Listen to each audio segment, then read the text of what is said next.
Desde Fiscalia, yo soy Gustavo Leal, esto es Título 11.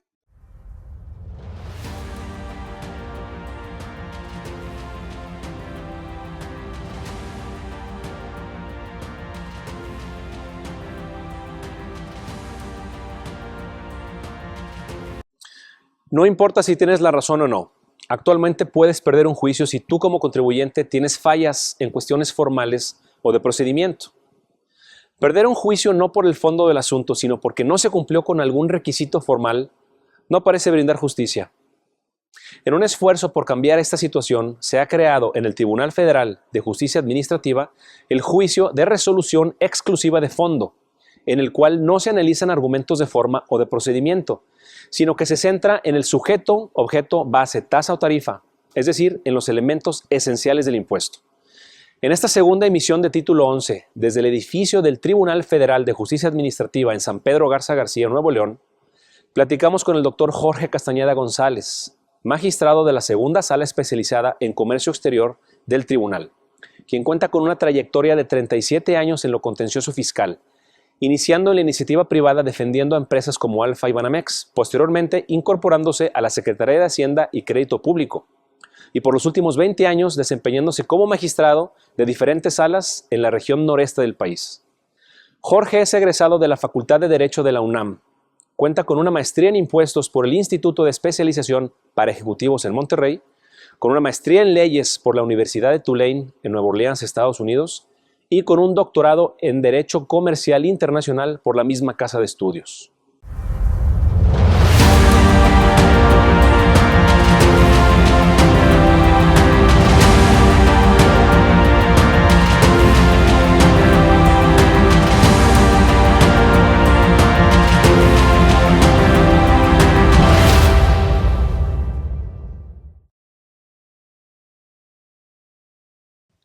Jorge, empecemos por lo básico. ¿Nos puedes explicar en qué consiste este juicio de resolución exclusiva de fondo y en qué se diferencia del resto? Bueno, para entender cabalmente este juicio es necesario puntualizar algo importante. Durante 81 años este tribunal ha funcionado, digamos, en salas ordinarias, con una justicia administrativa, pero de tipo formal. Eso es lo importante. Lo que nos ha caracterizado ha sido un gran tribunal administrativo, el primero que hubo en el país de corte francesa, porque se trató de hacer una imagen del Consejo de Estado francés,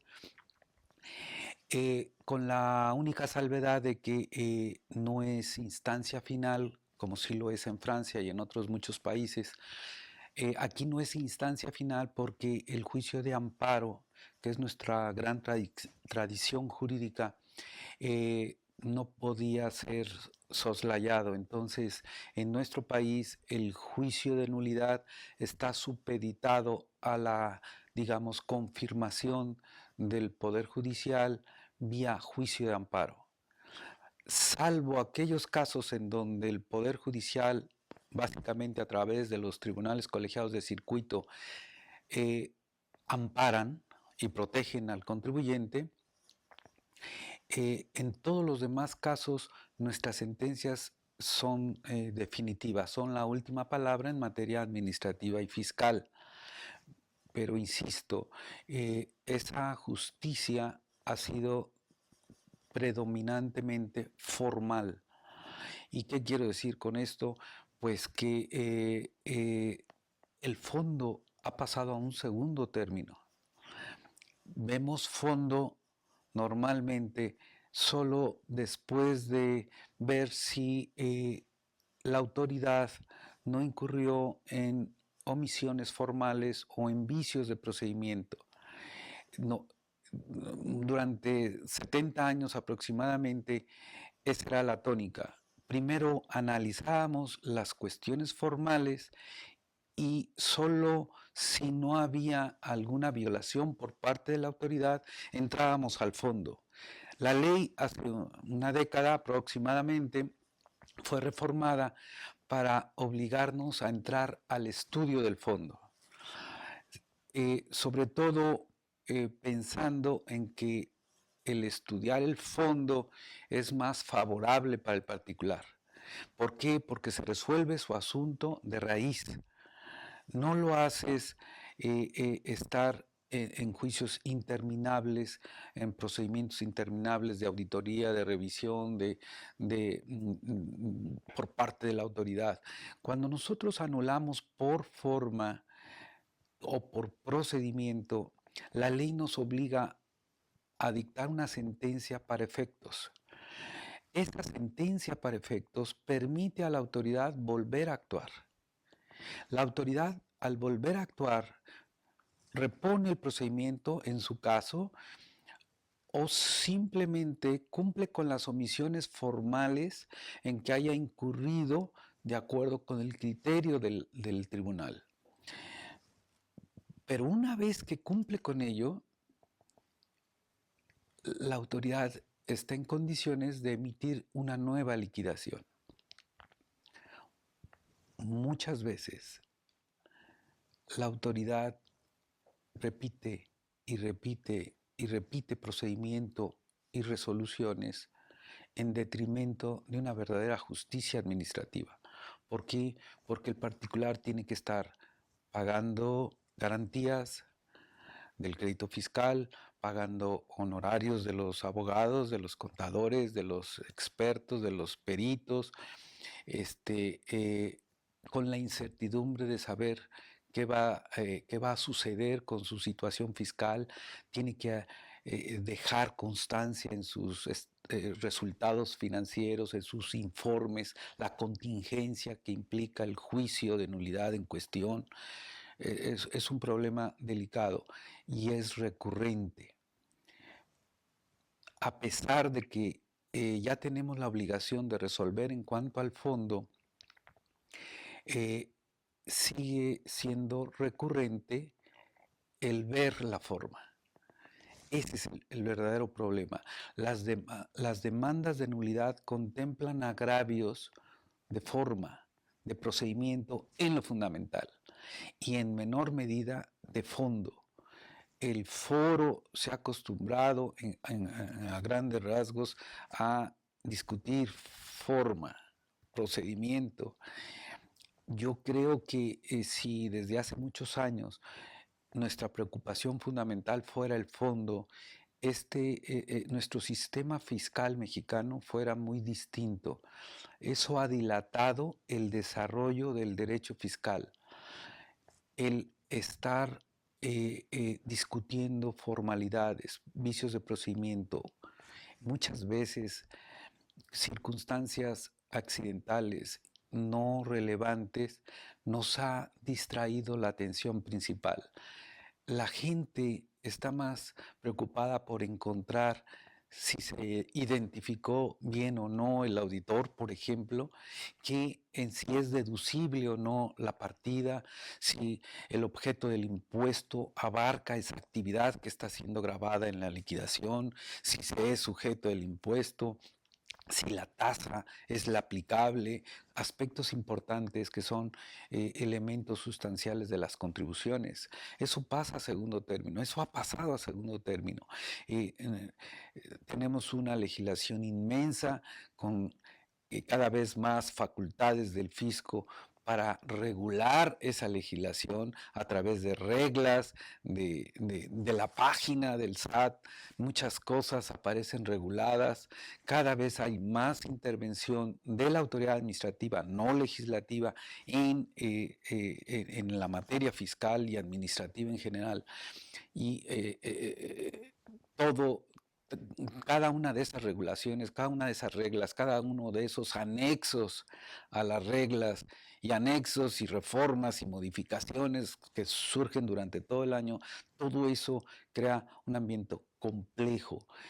Es casi imposible poder cumplir con tanta ley, con tanto reglamento, con tantas reglas, con tantos anexos y con lo que dicen en la página del SAT las autoridades, o el SAT o otras autoridades, pero sobre todo en la página del SAT se está legislando, se está regulando la materia. son tantas formalidades las que hay que cumplir que eventualmente se puede incurrir en alguna falta, en alguna omisión, en algún vicio, las más de las veces involuntariamente, algunas con toda intención, pero es muy complejo el sistema. Sí, las posibilidades de error son cada vez mayores, por lo mismo que comentas. Entre más se regule una materia, más posibilidades de error existen, error u omisión. Y se necesita ser un experto, verdadero experto en materia fiscal para cumplir cabalmente. ¿Y quién es verdadero experto en una materia tan compleja, tan dinámica, tan cambiante, con tanta evolución? Pues muy pocas gentes son expertas. El grueso de los contribuyentes no es experto, tiene que estar dedicado a producir, a generar riqueza, empleos, etcétera. Tiene que ver cómo vende, cómo cobra, cómo distribuye, cómo presenta bien sus productos. Temas mucho más importantes para ellos que estar pensando en cómo cumplir con tantas y tantas reglas.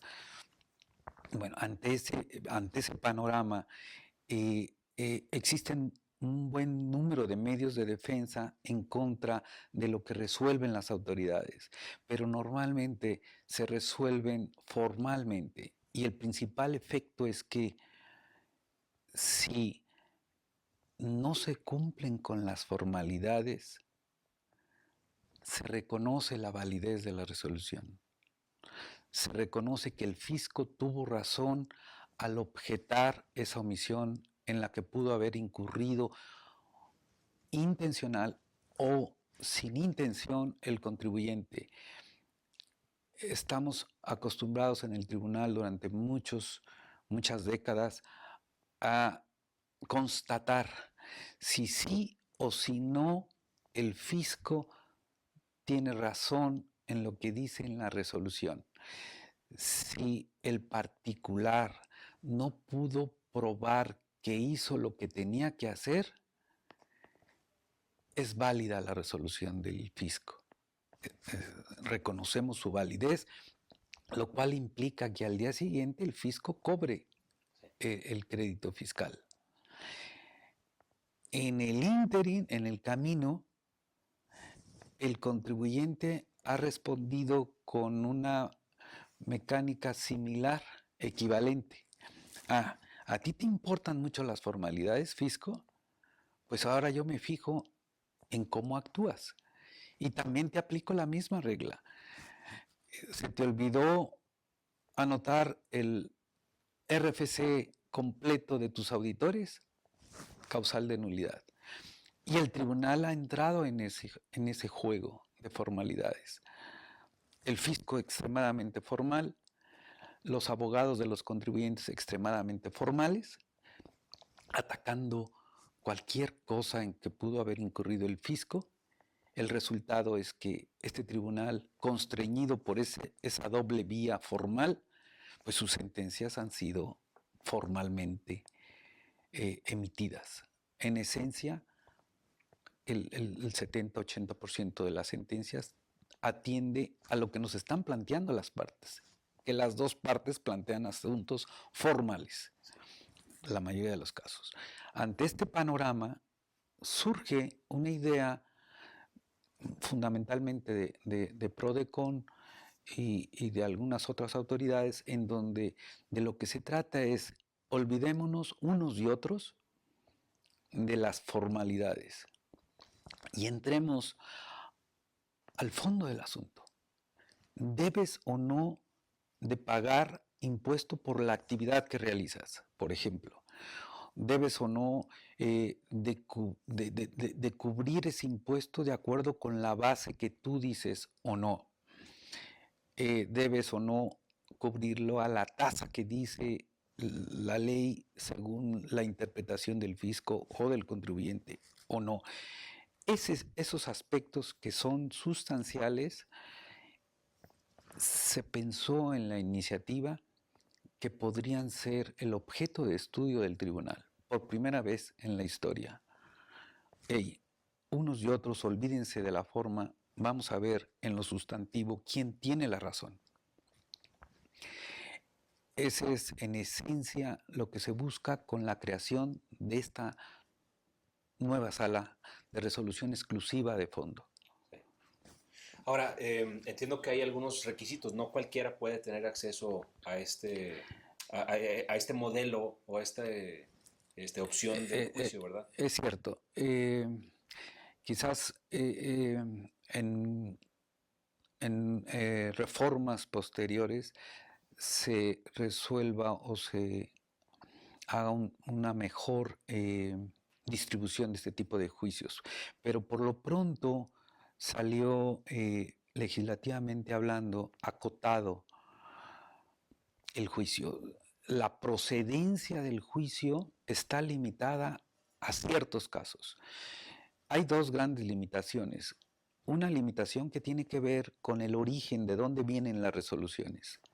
Solo pueden venir de auditorías, de revisiones de gabinete y de revisiones electrónicas, las nuevas revisiones.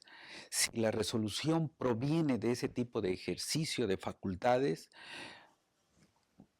se puede presentar la demanda en la sala de resolución exclusiva de fondo, no más.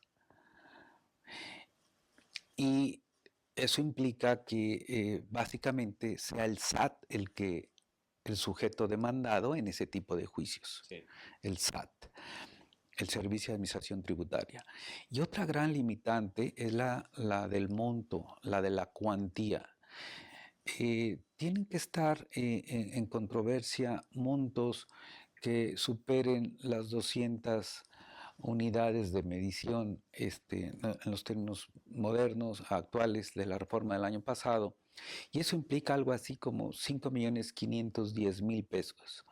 El crédito debe estar determinado por lo menos en ese monto, y eso deja fuera a la inmensa mayoría de los créditos fiscales determinados. La mayoría no tienen ese monto. Entonces se vuelve algo así como una justicia para unos cuantos que están emproblemados en una visita domiciliaria, pero que tienen un gran nivel de operaciones, suficiente como para que haya una liquidación de 5.510.000 para arriba.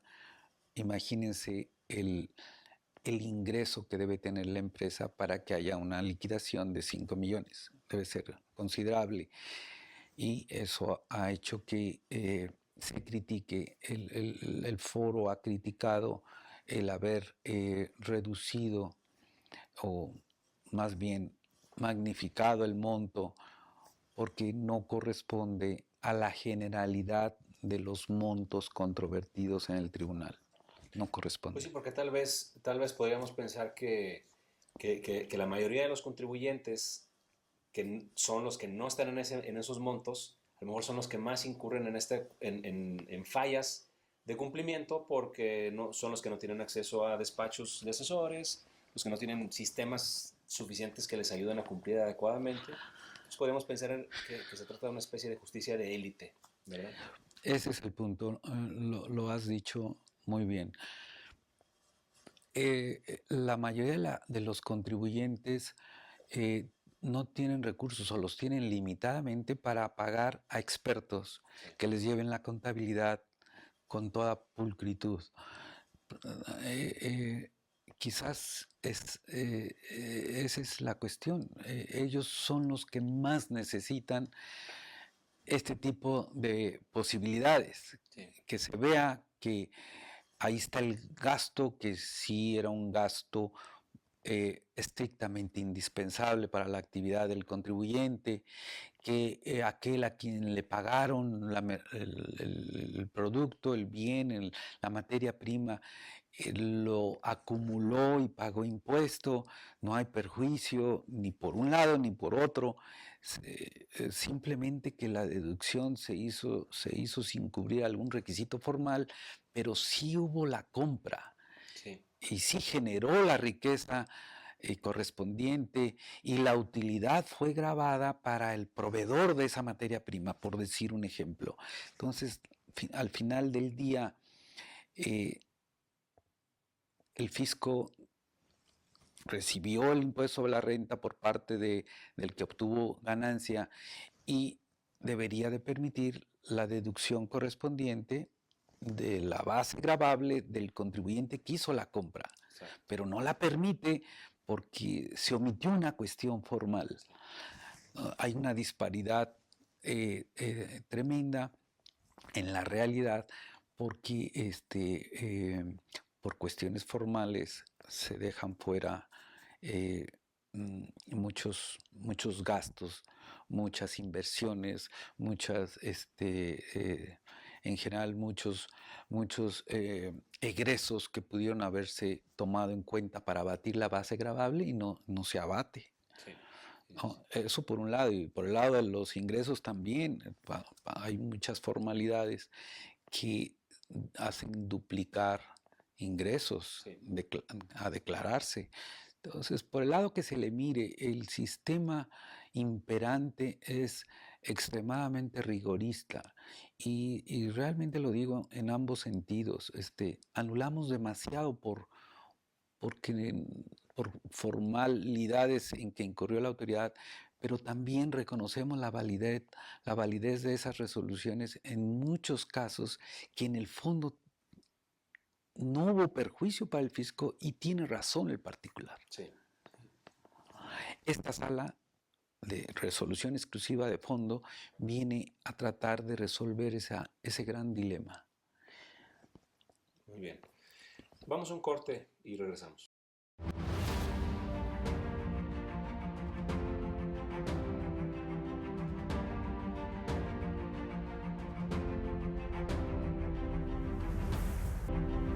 Jorge, ¿cuáles son las características principales de este juicio?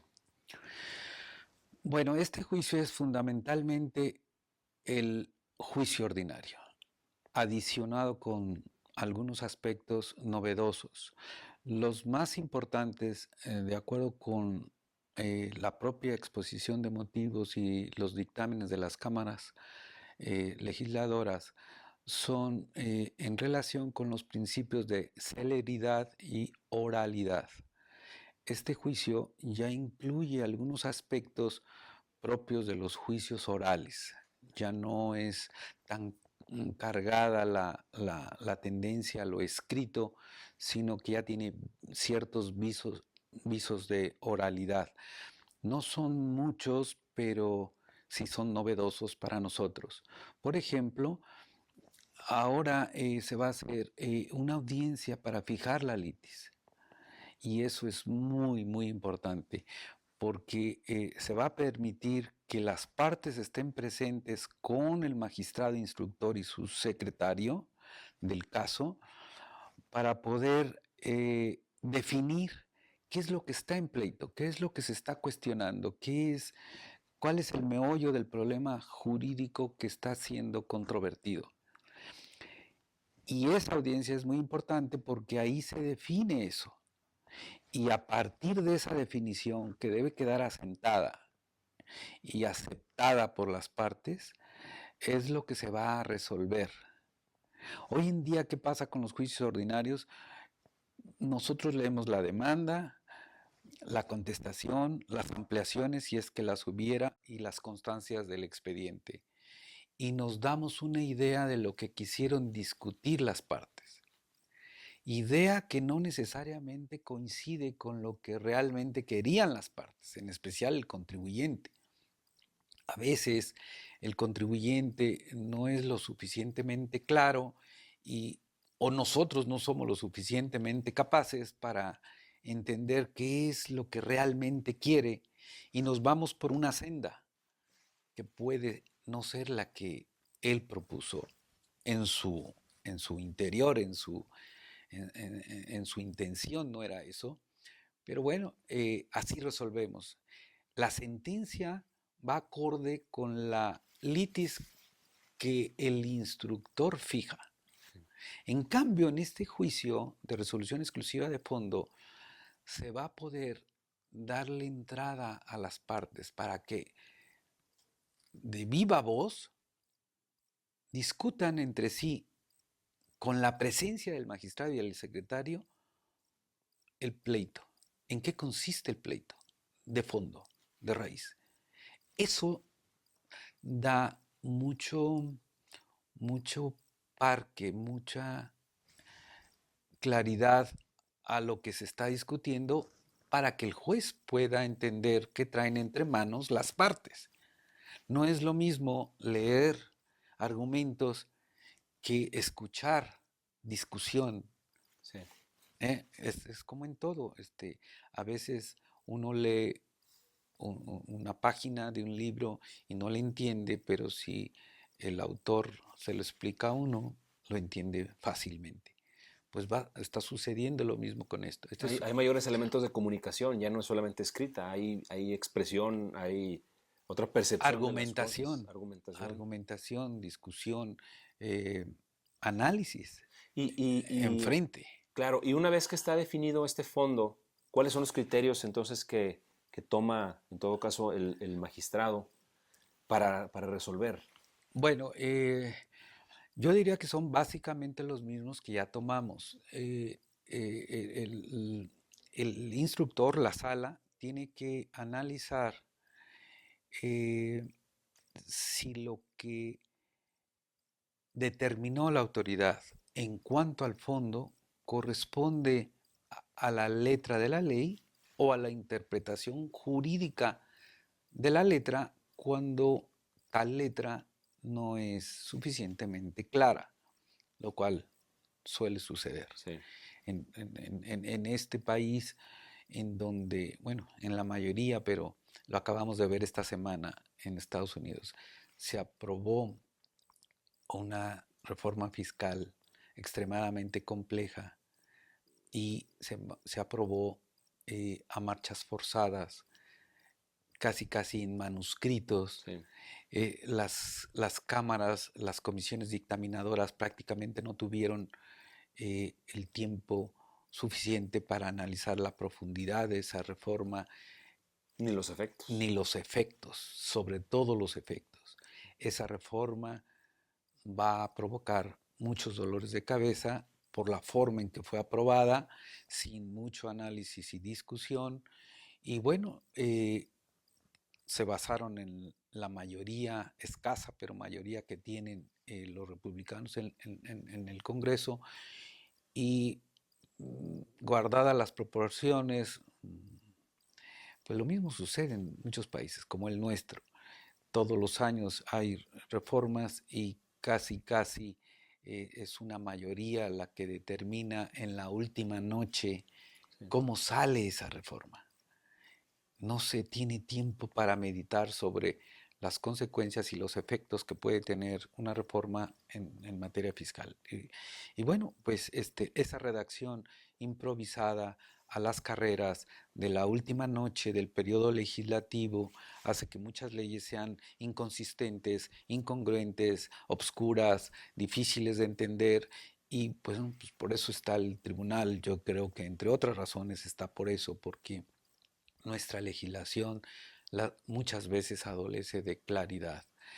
Es un galimatías para el contribuyente descifrar lo que querían los legisladores o lo que quería el fisco a través de las iniciativas que generalmente presenta.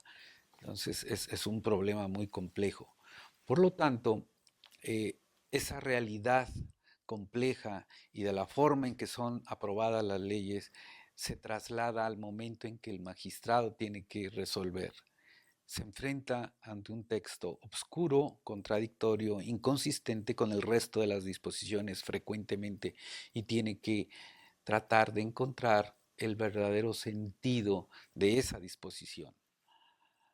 Eso lo va a tener que seguir haciendo el magistrado de sala, resolución de fondo, resolución exclusiva de fondo, pero ahora con una novedad que a mi juicio es la más importante y que hace que valga la pena la distinción. No sé si para crear salas exclusivas de resolución exclusiva de fondo o eso debió haber sido dado a todas las salas.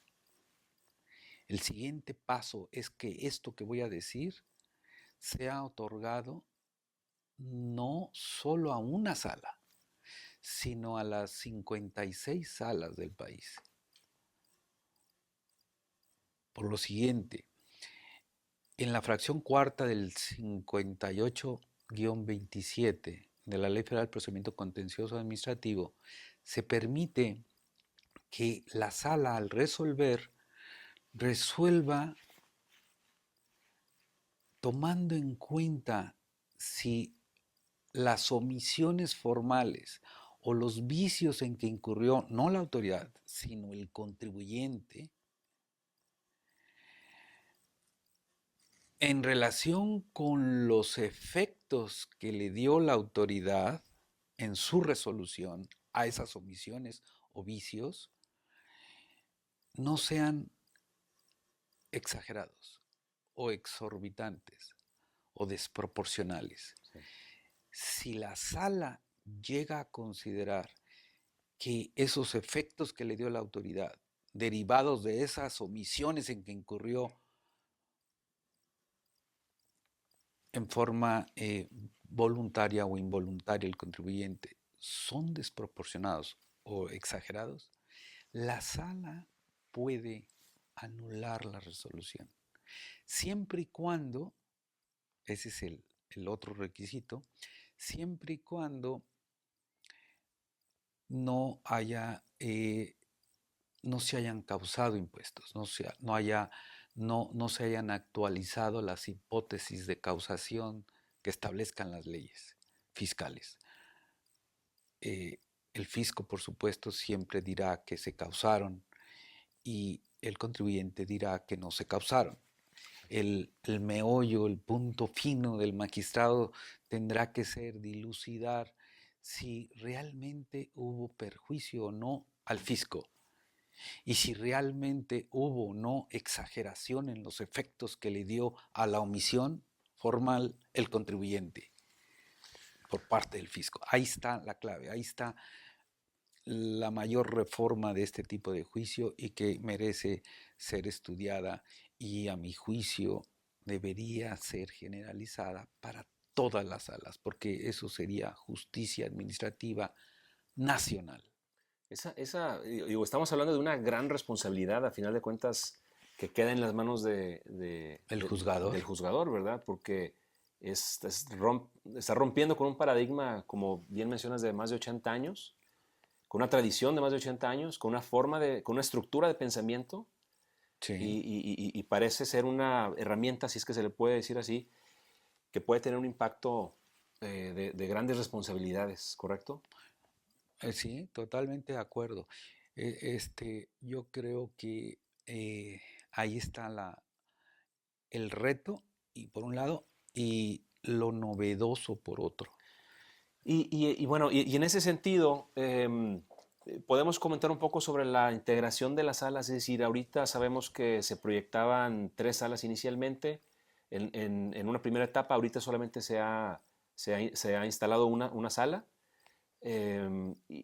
¿Cómo está la integración? Los magistrados que la integran, ¿podemos hablar un poco sobre sus perfiles y cómo encajan en este nuevo modelo? Bueno, es cierto, de acuerdo con el régimen transitorio de la ley que reformó nuestra ley para la creación de este tipo de salas, preveía la creación inicial de 3 salas a lo largo y ancho del país, pero por razones presupuestales, básicamente solo se ha podido crear una que entró en vigor en funciones a partir del 1 de julio del año en curso. Sí.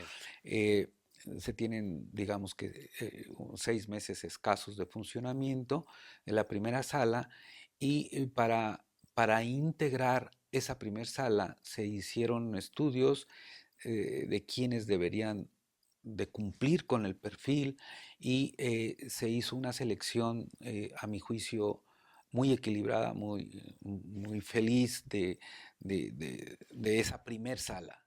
Hay una persona que tiene una gran experiencia en el Poder Judicial de la Federación, en la Procuraduría Federal de Defensa del Contribuyente, PRODECON, y es muy reconocido en el ámbito jurídico. Otra persona que ha trabajado muchísimos años en la Procuraduría Fiscal de la Federación y en el propio tribunal, y otra persona que ha trabajado toda su vida, doctor en Derecho, en el tribunal, fundamentalmente en el tribunal, y entre los tres logran una amalgama muy interesante, que todavía no se producen sentencias, ninguno de los juicios ha cerrado la instrucción, por lo tanto no se ha podido emitir ninguna sentencia en estos primeros 6 meses, pero ya tenemos entendido que hay en enero están en posibilidad de ser dictadas 2 sentencias, y es donde empezaremos a ver la grandeza de esa decisión de quién es elegir. Está equilibrado Poder Judicial, Procuraduría y otras organizaciones que tienen que ver con los contribuyentes. Está razonablemente equilibrado y esperemos que dé muy buen resultado. Se han presentado 28 demandas hasta a la fecha. Algunas han sido desechadas porque no cumplen las cuestiones formales que hemos platicado. Sí. En especial, no vienen de auditorías o no cumplen con el monto de las cuantías, y bueno, eso desgraciadamente son aspectos formales, pero que si el juzgador no cumple no respeta esos presupuestos procesales, pues ¿qué tipo de juzgador él es? El juzgador tiene que respetar la ley que regula el juicio donde él define, porque si no respeta eso, pues ¿qué tipo de...? Claro. O sea, él debe de empezar por respetar la ley que nos rige. Y lo primero que hay que ver es si viene de auditoría o no, y si cumple con el requisito de la cuantía. Algunas demandas no han cumplido, han tenido que ser desechadas. Realmente son pocas las demandas que se han interpuesto en este periodo, en este primer semestre. Son pocas, y de las pocas algunas han tenido que ser desechadas, y, eh, y no podemos hablar todavía sobre alguna sentencia donde ya hayamos podido valorar esta función, este poder que tiene la sala para decidir si al fisco se le pasó la mano en la liquidación por una simple omisión. Sí. Todavía no hemos podido ver, va a ser muy interesante empezar a ver el resultado de estas sentencias en las próximas semanas, y en una segunda oportunidad, Claro. con mucho gusto te tendré al tanto. Sin duda que haremos un seguimiento para ver qué temas se han resuelto, a ver cuáles son los sentidos en los que se han resuelto. Eso va a ser muy interesante darle seguimiento. Ahora, ¿a qué se le atribuye, ya sea tú en lo personal, Jorge, o el tribunal, a qué se le atribuye que sean tan pocas las demandas o los asuntos que se han presentado? Bueno, la principal causa, a mi juicio, es porque, por un lado, la cuantía es muy elevada, Ajá. ya lo platicamos. Pero por otro lado, la ley exige que se dejen de fuera las violaciones de procedimiento y las omisiones formales en que haya incurrido la autoridad durante el procedimiento, o incluso al momento de emitir la resolución. Y como había dicho al principio de esta entrevista, los abogados en la materia están acostumbrados a hacer valer eso fundamentalmente. La mayoría de las sentencias son nulidades basadas en vicios de procedimiento en que incurrió la autoridad en los respectivos procedimientos que dieron origen a la resolución combatida. Entonces, de la noche a la mañana, olvidarse de todo ese cúmulo de argumentos formales no es fácil. El foro, en especial los abogados que se dedican a litigar en esta materia, solo supongo, se han de sentir incómodos Sí. de que de un día para otro tengan que guardar en sus discos duros cientos de argumentos Sus relacionados, armas principales. sus armas principales de Sí, toda la vida, tenerlas que guardar en el disco duro porque ahora tienen que combatir frontalmente sí. el fondo. Sí, o Y sea, que, irían a una batalla desconocida, digámoslo así, y a lo mejor muchos quieren esperar a ver primero cuáles son los resultados cómo se y cómo se comporta la comporta, sala. y entonces a ver, ir aprendiendo, ¿verdad? Sí, Sobre la marcha. va a ser un aprendizaje como en todo lo nuevo para todos. O Sí, sea, para nosotros también, en especial para los magistrados y secretarios de esa sala. Pero me temo que está reticente el foro todavía, como sucedió con el juicio en línea. sí, El juicio en línea ha tenido un proceso similar. La gente, los abogados somos muy conservadores en términos generales, somos muy de papel, muy de ver las cosas físicamente, de ver la firma autógrafa, de ser notificados con todas las formalidades, porque si no, no claro. nos movemos. Sí, sí, sí. El juicio en línea ha sido un paradigma difícil de abordar por los abogados conservadores. No digo que no haya abogados que han utilizado el sistema informático, el Internet, para presentar sus demandas. Sí los hay, si mal no recuerdo, 3.500 juicios en estos primeros años. Este, lo mismo está sucediendo. En el arranque es lento Claro. hasta que no adquieren la confianza Sí, y ven las ventajas de haberse olvidado de exacto. la forma y entrado al fondo. De una vez que se decida, para bien o para mal, Sí, que se decida en cuanto al fondo si tengo razón o no. sí. Si tengo razón, fisco, ya no me estés molestando. Ya, yo me dedico a producir, a comercializar, a investigar, a prestar servicios, etcétera, pero no pierdo el tiempo en contiendas fiscales, administrativas, ¿cierto? Este, esa es una razón. Otra razón podría ser que no ha habido tiempo para difundirlo cabalmente. El tribunal está sometido desde hace un año y medio a al Sistema Nacional Anticorrupción.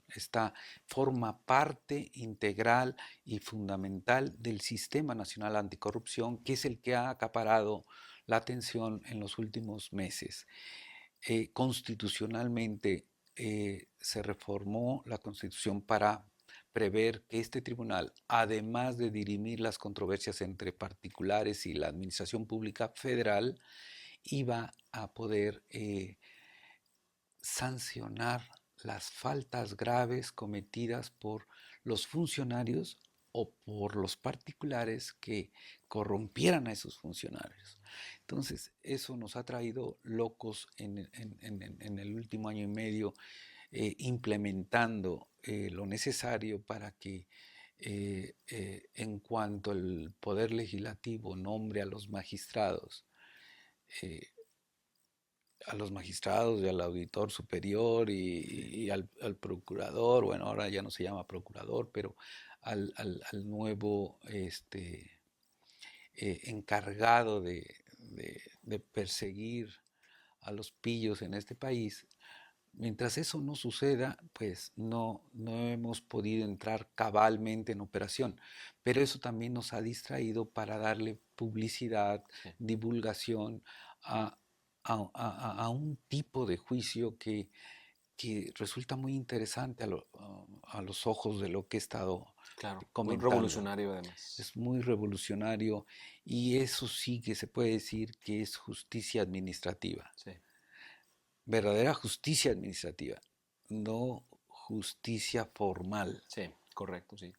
Es entrar al fondo de las cosas y decir quién tiene la razón, para bien o para mal de alguna de las partes, pues eso es mejor que estar provocando juicios interminables. Claro, sí, sobre los mismos asuntos además. Sí. Muy bien, Jorge. Vamos a un corte y regresamos.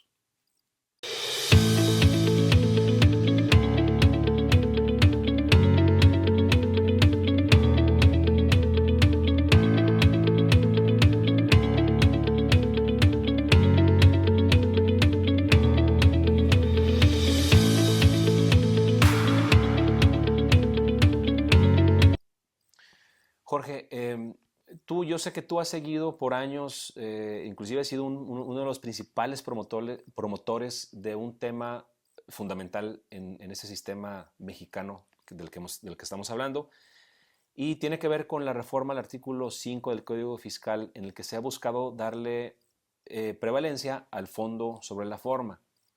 Es una reforma que no se ha concretado del todo en el Código Fiscal, y yo encuentro cierta relación entre esa idea del fondo sobre la forma en Código Fiscal con este juicio.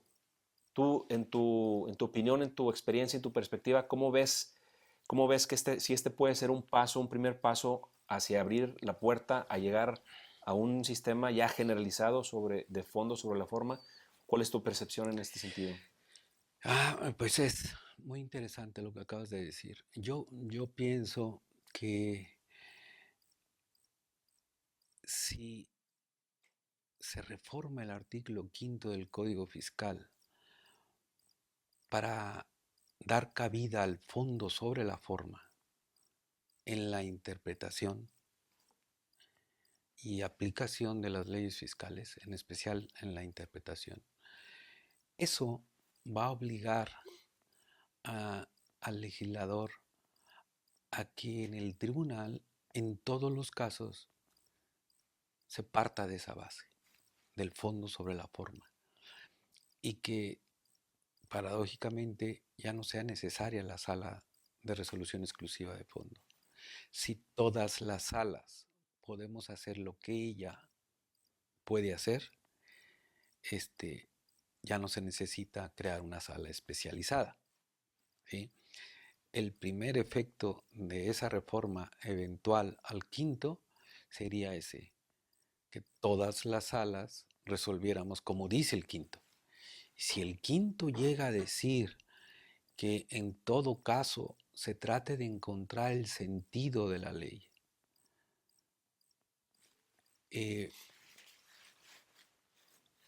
buscando todos los elementos que permitan llegar al fondo del problema y decidir en consecuencia, eso va a ser un gran triunfo. Ese artículo quinto que desde su concepción fue estructurado equivocadamente, solo tiene 2 párrafos. En un párrafo habla sobre la aplicación de leyes y en otro párrafo habla sobre la interpretación de leyes. Pero el legislador confunde ambos procesos, ambas actividades. No es lo mismo aplicar que interpretar. Primero se interpreta, primero se trata de encontrar cuál es el verdadero significado de la norma, de la ley, de la disposición jurídica. Para encontrar el verdadero significado de esa disposición, a veces no basta la letra de la ley. ¿Por qué no basta? Pues por lo que hemos platicado, son disposiciones hechas al vapor en muchos de los casos, y entonces hay obscuridades, contradicciones, inconsistencias en un artículo, en varios párrafos, en un capítulo, en un título, en una ley, en contradicción con otra, por ejemplo, con el Código Fiscal en contradicción, una ley tributaria de un impuesto específico que violenta algún principio contenido en el código. Hay mil ejemplos. Entonces, si reconocemos que nuestras leyes no son pulcras, cabalmente, no son todas pulcras, entonces tenemos que reconocer que el texto de la ley no siempre es suficiente y útil para resolver el problema o la pregunta de ¿qué quiere decir? ¿Qué es esto? Cuando el texto de la ley es confuso, oscuro, etc., y da lugar a dos o más interpretaciones, normalmente la del fisco, que es gravatoria, y la del contribuyente, que exenta, por decir, dos extremos. Cuando eso sucede, es evidente que ese texto está produciendo problemas, que hay que desentrañar su contenido. El tribunal, durante 80 años, un poco más, ha tratado de encontrar cuál es el verdadero texto, pero las más de las veces lo ha hecho forzando la letra de la ley. No se quería deslindar del texto de la ley porque había el prurito del quinto del Código Fiscal. Sí. El quinto parecía, o parece, porque está redactado igual, sigue redactado con el mismo problema que la Corte apuntó. Hay una confusión del legislador porque cree que las normas que establecen cargas se deben de interpretar estrictamente. Sí. Pero no es eso lo que quiso decir el legislador, dice la Corte. Lo que quiso decir el legislador es que las normas que establecen cargas, que son las más importantes, sujeto, objeto, base, tasa, tarifa, además las que establecen infracciones, sanciones y excepciones, deben ser interpretadas, pues en principio a la letra. Si el texto de la ley es claro, no hay por qué estar buscando otras interpretaciones. Pero si la letra de la ley no es clara, la Corte dice, auxíliate de cualquiera de los métodos de interpretación que la ciencia del derecho aporta. En realidad no son muchos.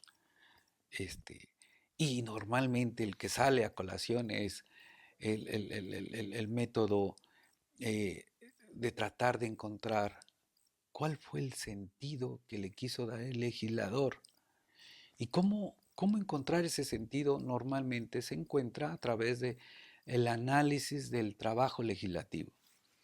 Desde la exposición de motivos, los dictámenes de las comisiones respectivas en las cámaras de diputados y de senadores, del debate plenario, de los engroses, de las minutas, hay que ver qué querían decir con lo que dijeron, pero no dijeron.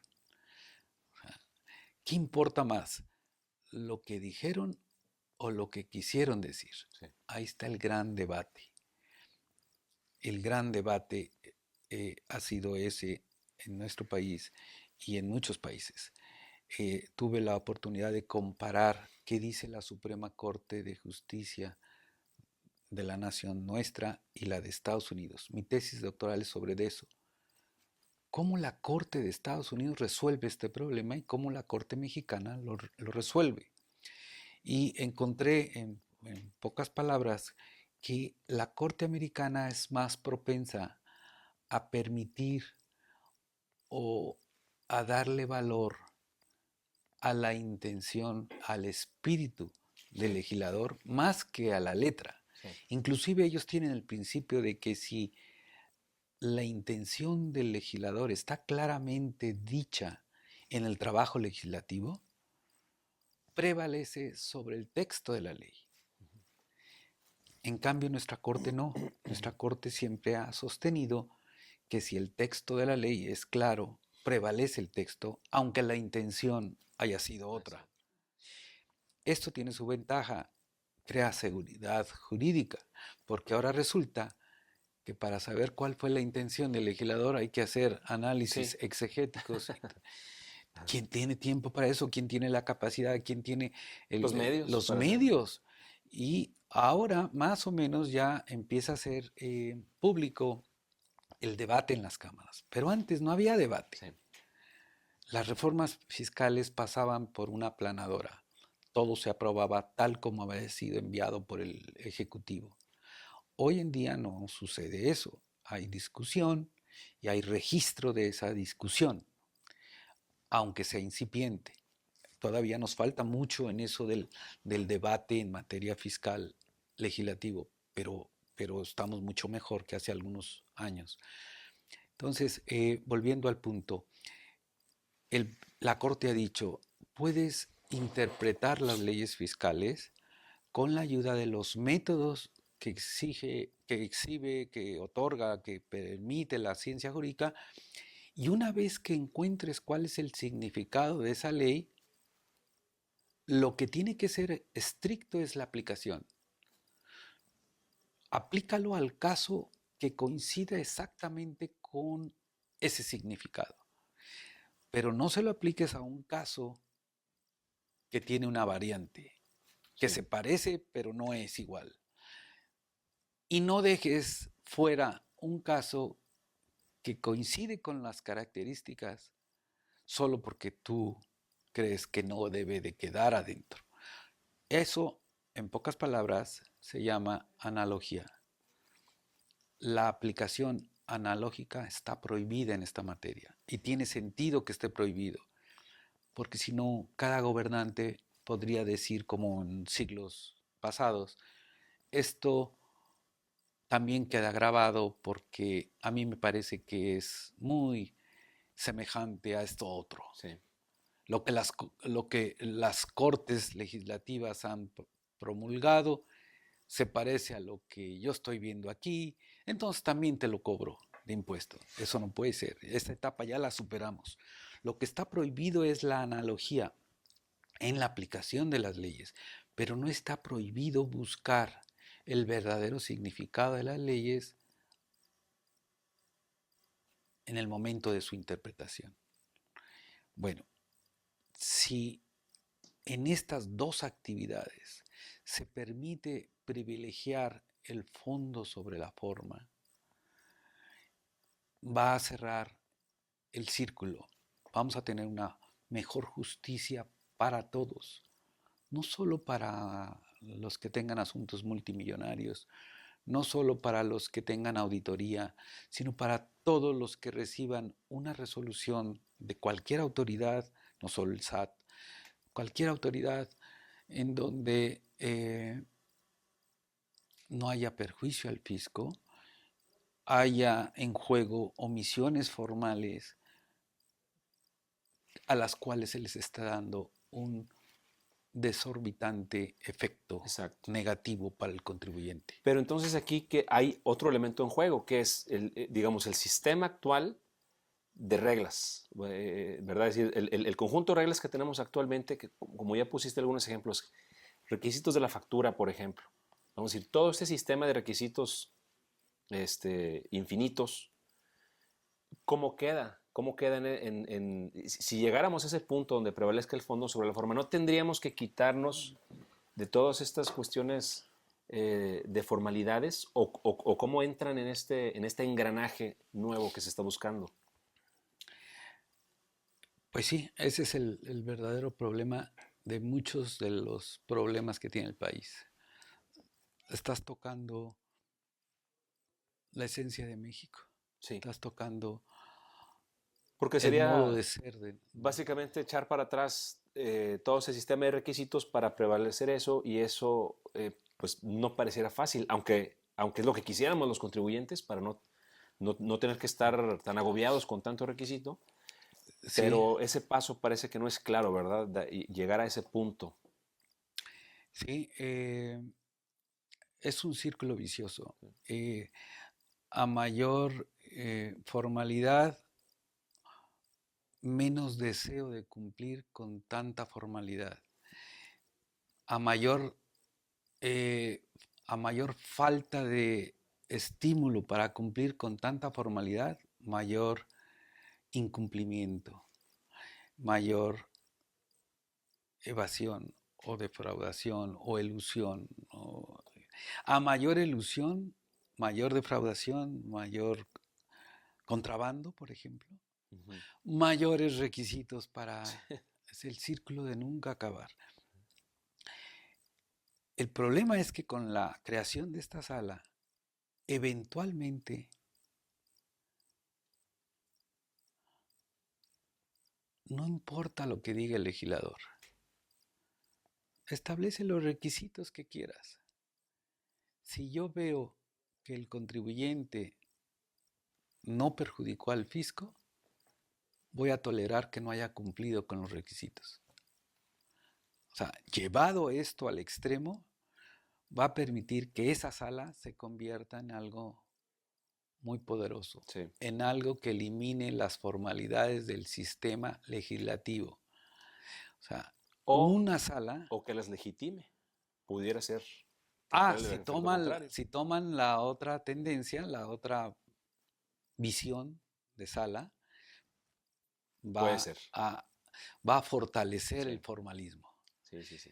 Pero si toma la visión que esperamos que se tome, implica ni nada más ni nada menos que los grandes contribuyentes no tengan que cumplir con las excesivas formalidades del régimen fiscal. Sí. Pero solo los grandes contribuyentes. A menos que abran la puerta a más, a todos. Que bajen la cantidad. Sí. Bueno, pues sin duda es un tema que va a haber que darle seguimiento, Jorge. Ya como último punto, me parece importante saber tu opinión sobre lo siguiente. Bueno, ya hemos comentado que esto implica un cambio de pensamiento, un cambio de paradigma. ¿Tú cómo ves a la abogacía?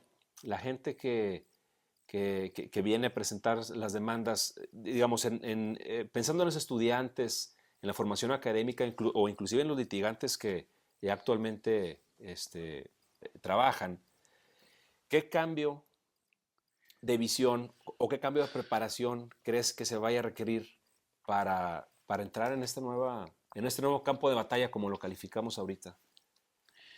Bueno, esta pregunta todavía está más difícil que las demás. Está más compleja porque estás tocando el sistema educativo universitario y de estudios superiores en este país y el desarrollo profesional en los despachos y en las propias dependencias públicas y con nosotros mismos. Te puedo decir en términos generales que falta mucho camino por recorrer para que podamos ejercer plenamente esa facultad que nos están dando.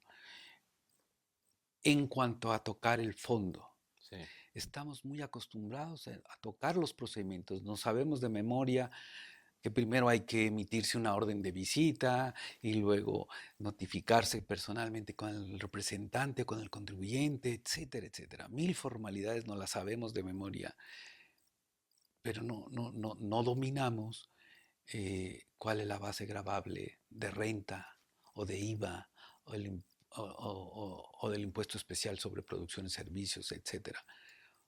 Tenemos, por supuesto, que nociones, tenemos contacto con esos temas, pero no los dominamos. Al menos no los domino yo, que tengo 37 años en esto. No, bueno, y yo no conozco a nadie que domine todos los aspectos fiscales. No se dominan.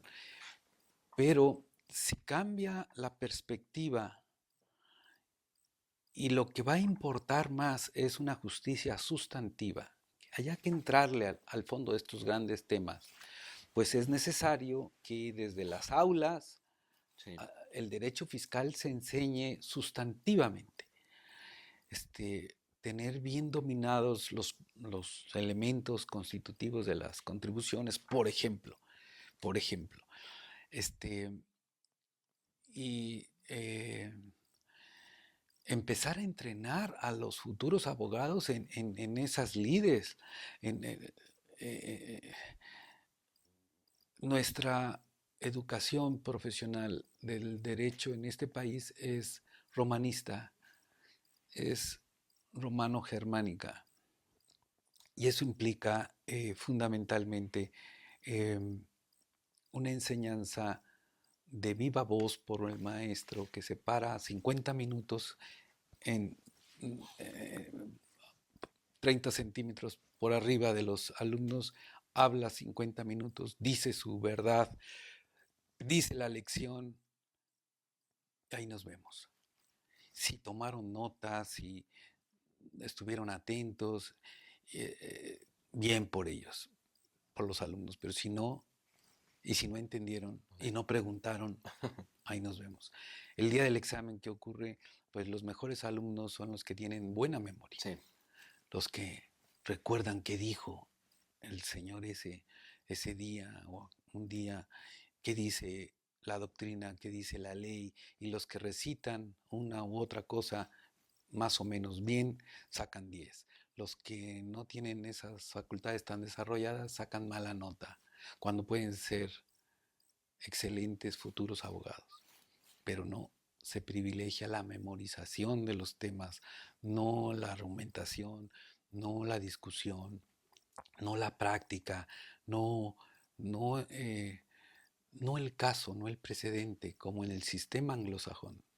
Cuando sale un muchacho del sistema universitario, digamos, en Estados Unidos o en Inglaterra, en Australia, todos ellos, ese muchacho ya sale listo para ejercer la profesión de abogado en las cortes. Ya puede defender a alguien porque está entrenado para eso. No está entrenado para memorizar adecuadamente. Está entrenado para tomar el fusil y ir al campo de batalla, Sí. ¿cierto? Es como a un soldado decirle todo en un aula. Sí. Espérate, por lo menos lucha contra un bulto, pero lucha, ¿no? Sí. Así estamos nosotros. Los entrenamos muy bien para repetir, para memorizar. Estoy hablando en términos generales. Sé que hay muchos maestros que se preocupan por enseñar habilidades. Sí, de acuerdo.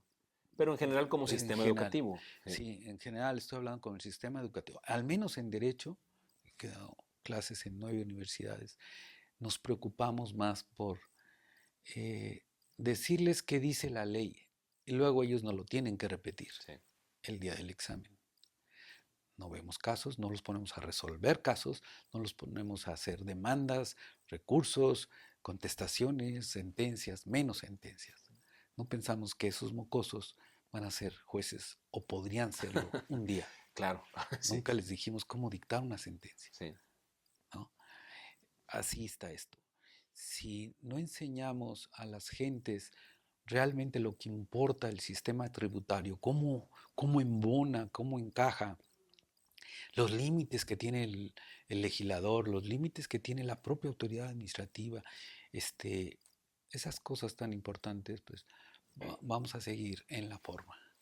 Pues definitivamente es un reto el que hay por delante, tanto desde el punto de vista académico como ya en el profesional. Sí.